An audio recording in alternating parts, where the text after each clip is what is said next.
আসসালামু আলাইকুম ওরহমাতুল্লাহ। 10 মিনিট মাদ্রাসায় আপনাকে স্বাগতম। হাদিসে দান সদকার মূল্যবান 5টি নিয়ামতের বর্ণনা তুলে ধরেছেন স্বয়ং বিশ্বনবী সাল্লাল্লাহু আলাইহি ওয়াসাল্লাম। তৌফিক অনুযায়ী সামান্য দানই হতে পারে এ অমূল্য নিয়ামত প্রাপ্তির উপায়। মুমিন মুসলমানের জন্য প্রিয় নবীজি সাল্লাল্লাহু আলাইহি ওয়াসাল্লাম সুন্দরভাবে 5টি নিয়ামতের ঘোষণা দিয়েছেন। তা হল, নম্বর 1, ভয়ঙ্কর মৃত্যু থেকে মুক্তি।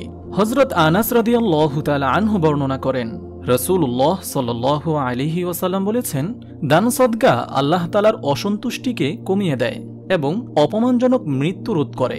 তিরমিজি। নম্বর 2, অভাব থেকে মুক্তি। হযরত আবু হুরায়রা রাদিয়াল্লাহু তাআলা আনহু বর্ণনা করেন, রাসূলুল্লাহ সাল্লাল্লাহু আলাইহি ওয়াসাল্লাম বলেছেন, প্রতিদিন সকালে দুজন ফেরেশতা অবতরণ করেন। তাদের একজন বলেন, হে আল্লাহ, দাতাকে তার দানের উত্তম প্রতিদান দিন। আর অপরজন বলেন, হে আল্লাহ, কৃপণকে ধ্বংস করে দিন।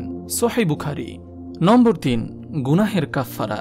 হযরত আবু হুরায়রা রাদিয়াল্লাহু তাআলা আনহু বর্ণনা করেন, একদিন হযরত ওমর ইবনুল খাত্তাব রাদিয়াল্লাহু তাআলা আনহু বললেন, তোমাদের মধ্যে কে আল্লাহর রাসূল সাল্লাল্লাহু আলাইহি ওয়াসাল্লাম থেকে ফিতনা সম্পর্কিত হাদিস মনে রেখেছ?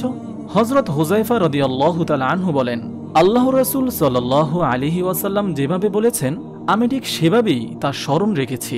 হযরত ওমর রাদিয়াল্লাহু তাআলা আনহু বললেন, তুমি আল্লাহর রাসূল সাল্লাল্লাহু আলাইহি ওয়াসাল্লামকে প্রশ্ন করার ক্ষেত্রে বড় দুঃসাহসী ছিলে। তিনি কিভাবে বলেছেন বলো তো? আমি বললাম, হাদিসটি হলো, মানুষ পরিবার পরিজন সন্তান সন্ততি ও প্রতিবেশী নিয়ে ফিতনায় পতিত হবে, আর নামাজ দান সদকা ও নেক কাজ সেই ফিতনা মুছে দিবে।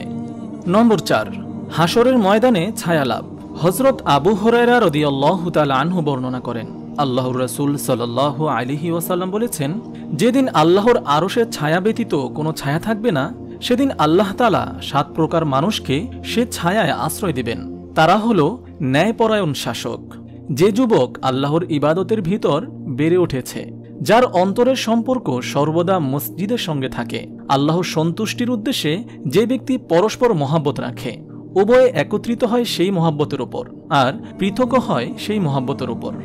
এমন ব্যক্তি যাকে সম্ভ্রান্ত সুন্দরী নারী অবৈধ মিলনের জন্য আহ্বান জানিয়েছে, তখন সে বলেছে, আমি আল্লাহকে ভয় করি। যে ব্যক্তি গোপনে এমনভাবে দান সদকা করে যে তার ডান হাত যা দান করে বাম হাত তা জানতে পারে না। যে ব্যক্তি নির্জনে আল্লাহকে স্মরণ করে এবং তাতে আল্লাহর ভয়ে তার চক্ষু হতে অশ্রু গড়িয়ে পড়ে। সহিহ বুখারী। নম্বর 5, পরকালে চিরস্থায়ী জান্নাত লাভ। হযরত আবু হুরায়রা রাদিয়াল্লাহু তাআলা আনহু বর্ণনা করেন, আল্লাহর রাসূল সাল্লাল্লাহু আলাইহি ওয়াসাল্লাম বলেছেন, যে কেউ আল্লাহর পথে জোড়া জোড়া ব্যয় করবে অর্থাৎ দান সদকা করবে, তাকে জান্নাতের দরজাসমূহ থেকে ডাকা হবে। বলা হবে, হে আল্লাহর বান্দা, এটাই উত্তম। অতএব যে সালাত আদায়কারী, তাকে সালাতের দরজা থেকে ডাকা হবে। যে মুজাহিদ, তাকে জিহাদের দরজা থেকে ডাকা হবে। যে রোজা পালনকারী, তাকে রাইয়ান দরজা থেকে ডাকা হবে। যে সদকা দানকারী, তাকে সদগার দরজা থেকে ডাকা হবে।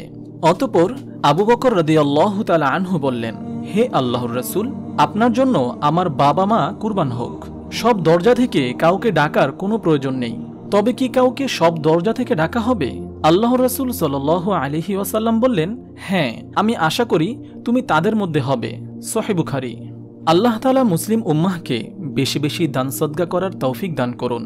দান সদকার মাধ্যমে ভয়ঙ্কর ও অপমানজনক মৃত্যু থেকে বেঁচে থাকা সহ উল্লেখিত নিয়ামত লাভের তৌফিক দান করুন। আমিন। আপনি যদি এরকম ভিডিও আরও পেতে চান, তাহলে এই চ্যানেলটি সাবস্ক্রাইব করে পাশে রাখা বেল আইকনটি অন করে দিন।